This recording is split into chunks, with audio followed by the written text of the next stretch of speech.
I thought I had it all figured out, how to get what I wanted, how to create the success I wanted in my life. I didn't realize I was doing it exactly backwards until I got caught. At the time, no one really knew how to help me. My parents did not know what to do. So there I was, sitting in the store where I'd been caught stealing again, waiting for the owner to call the police. But this time, I knew I was going to jail. I had become a con artist by the time I was in my teens, and I was on my way to becoming a professional one. I hadn't realized yet that I was doing it backwards, and I also hadn't realized yet that backwards is how most people think success happens. And when I say the word success, I'm not just talking about money.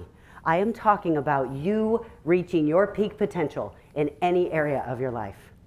So how is it that a young kid like me from a tiny little town who grew up in a huge family with very little money and who'd been through the kind of trauma that could have been debilitating for me for the rest of my life, who was a liar and a thief, became Teresa Harding, a girl who grew a business that turned into $1 billion a year business in just 8.5 years. Now, it was not by lying and stealing. So how did that girl grow that business based completely on trust and integrity? The people who have changed the world, names you'll recognize, they are no more powerful than you and me. It's not a comparison because there isn't one. We all have that same power. It's just about knowing how to use it. Viktor Frankl, who suffered indescribable degradation and trauma in horrific concentration camps during World War II, brought love and beauty every day to the people in those camps. And he turned it into one of the most powerful and revered books of all time, A Man's Search for Meaning. Rosa Parks, who took a stand by sitting in the front of the bus at a time when black skin was considered less than, became one of the most powerful icons for equality who has ever lived. And Walt Disney, who grew up in poverty, was not socially accepted, and was fired from his animation job because his editor said he lacked imagination and had no good ideas. They didn't have resources the rest of the people didn't have. They didn't know the right people, and they certainly didn't have more money. So it can't just be that they had advantages we don't have. There has to be something else going on. When I was lying and stealing, I discovered something profound. I discovered a pattern that is so simple, but when you know it, it will create success for you in any area of your life. This simple pattern will show you how great success comes from simply thinking backwards, and I'm going to show it to you. Now, to help you understand the pattern, I want to invite you into how I discovered it. It happened when I was watching this large group of high school students and what happened on their faces. All of their faces suddenly turned to a look that shocked me. I was watching as my sister entered the gym. She was just another one of the students. She entered the gym before the event started, and she started passing by all the students in their self-segregated friend groups. There were the skateboarders, the band kids, the goths, there were the jocks, basically the whole spectrum, from the kids who were the most accepted all the way to the kids who were the least accepted. And as she passed by, she would stop to talk to them. And their faces, all of them, turned to a look of love for Julene that was so obvious. It really was shocking for me. It was so beautiful.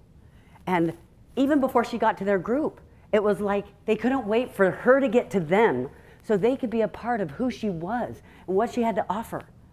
But it was even more than that. It was a look that so clearly said, I know I am accepted and loved by that person. I know I am somebody to that person. It transformed them. Every person in every group. It was beautiful to me. I had never seen anything like it. Something changed inside me that day. I went from lying, stealing, manipulative, selfish. I decided in that moment I wanted to create that for other people. I wanted to be like that. It was the first time in my life I remember caring more about someone else than I cared about me. Now, why do I tell you that story? Because caring like that about other people is the most important part of this pattern for great success.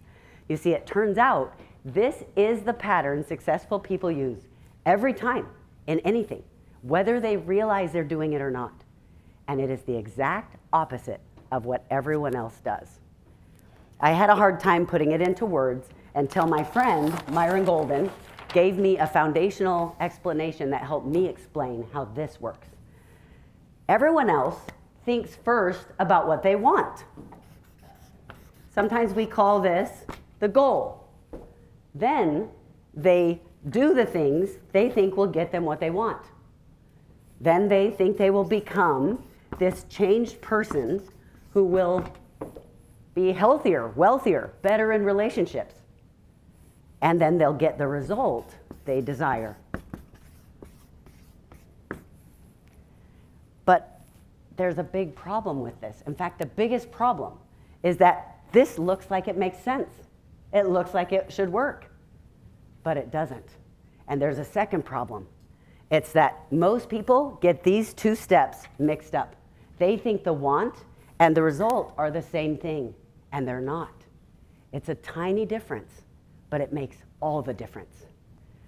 Now, I'll show you what that difference is. The want is what you say you want, and the result is why you want it. Now, the why is that deepest part inside of us where the things that really matter the most are. That's what the why is. Now, people who really make a difference, people who create great success, they do it exactly backwards. They think first of the result they're looking for,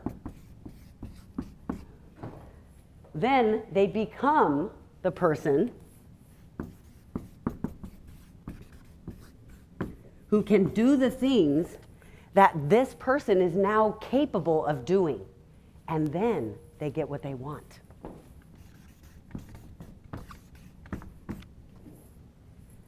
When you focus first on the result, you are caring most about the why. And this is a mission. This is what happens when you care most about that deepest part of someone else or yourself. When you do this, you become something different. It changes who you are, and that changes what you do.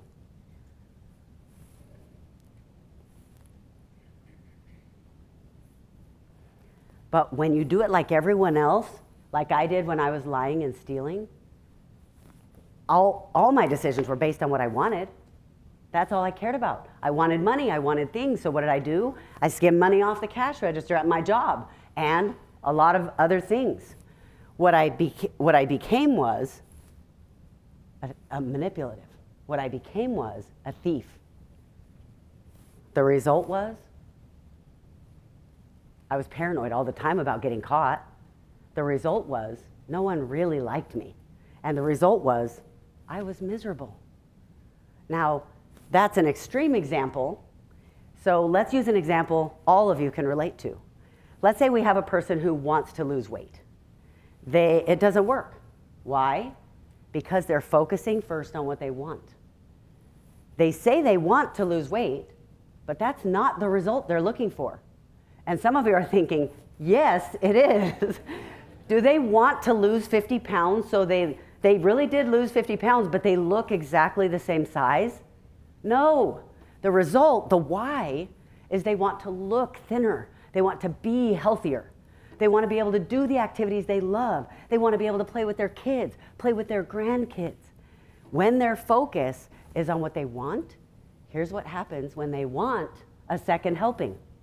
They've already trained their brain that what they want is the most important thing. And right now, what they want is a second helping. All of a sudden, what happens is your want becomes stronger than your desire to do or to become. Your want is even stronger than the result. your why, because that's where your focus is. Viktor Frankl, Rosa Parks, and Walt Disney, they did this. Walt Disney built a massive business because he focused first on the result. He wanted to create something beautiful for people that would help them. He didn't become this leader overnight. He focused on the result, and then he became the person who was now capable of creating the magic of what Disney is. I didn't have success in my business because I'm brilliant. I had success in my business because I followed this pattern. Because the people who hire me to help them in their business and in their life, they know I care about them. I care about their challenges, creating their solutions, not mine.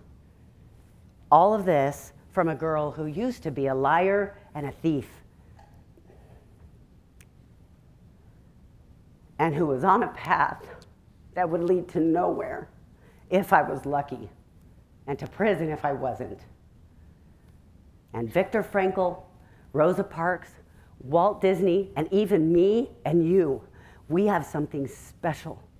They didn't have advantages or the right friends, and they certainly didn't have the money, and you don't need that either. They changed the world because they focused on what they could offer instead of what they could get. And my question for you is, where in your life are you so focused first on what you want that you're willing to give up the person you need to become? You're willing to give up the person who would be capable of doing the things that would get you there. It's hard to make this change, but it's hard to stay stuck where you are. I know. Today, you get to choose which hard. What would happen if you started making decisions today based on the person you want to be tomorrow? You will be limitless.